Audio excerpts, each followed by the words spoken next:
अच्छा आत्मा,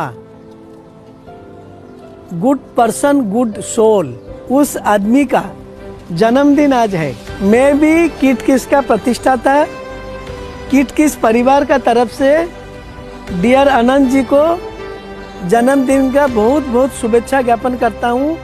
happy birthday to अनंत जी।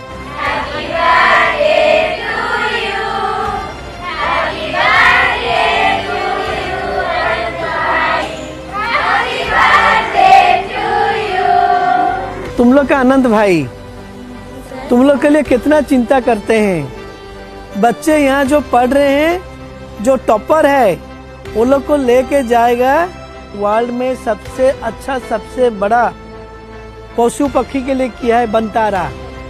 किसका बच्चे जाके बनतारा देखेंगे। बच्चे लोग वो तुम लोग को यहाँ पर स्टडी मटेरियल देंगे, स्कॉलरशिप देंगे, बच्चे को यहाँ से लेके नौकरी दिलाएंगे। ये सब कुछ अनंत अंबानी जी वहाँ बैठ के प्लान कर रहे हैं तुम लोग के लिए। मैं किट किस परिवार का तरफ से माय डियर अनंत अंबानी जी को बहुत बहुत जन्मदिन का शुभेच्छा ज्ञापन करता हूँ। Happy birthday to Anant Ambani ji.